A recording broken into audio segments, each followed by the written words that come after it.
50-50 mara nyingi, moja ya hasara kubwa ya 50-50 ni kutokuwa na mtu ambaye ana maamuzi zaidi ya mwenzake. Inawezekana wewe Andrew unaamua hiki, mimi nataka hiki. Sawa? Na wote tuna nguvu sawa. Nini kitakachotokea pale? Mwisho wa siku mnajikuta mnaingia kwenye kesi. Sijajua lakini kwa sababu ni mkataba. Yes, na mkataba na vitu vingi. Kisheria kuna zile protection clause. Yaani ikitokea hakuna makubaliano kama hayo. Watu wamefikia sasa tunataka tuvunje hii partnership. Mali naenda wapi? Uwanja unakuwa wa nani? Na kwa vifungu vipi? Kwa hiyo naamini inawezekana ndani ya mkataba kuna clause zimo mle. Nilitegemea pengine kama kwenye mkataba kuna kitu tunakiita buyback, yaani kwamba buyback right, kwamba Young Africans awe na uwezo au awe na haki ya kuinunua ile share ya GSM kuifanya iwe ya klabu kwa asilimia zote. Sasa sifahamu kwa sababu sitamani sana kulizungumzia ile swala la uwanja kwa sababu ni issue ambayo imekaa kimkataba sana.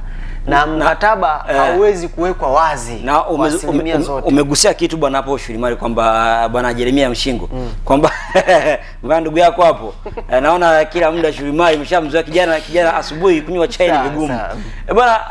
Umezungumzia kwamba kuna unfair, sio ndivyo? Kama hakuna mtu ambaye anaumia kwenye mkataba, shida iko wapi? Kama kuna 50-50 issue kwamba tukipata 100 tutagawana hiyo 100. The issue Andrew ninayozungumzia hapa ni asset. Of course, sijui ardhi. Yanga si wanatoa ardhi. Na thamani ya ardhi ya leo sio sawa na miaka 20-30 baadaye. Ardhi inapanda, yani thamani ya ardhi inapanda.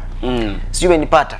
GSM ndio atatumia fedha nyingi, lakini usiniambie kwamba mpaka maisha hatarudisha faida kwenye kile alichokitoa. Naamini kuna muda utafikia atarudisha faida yake.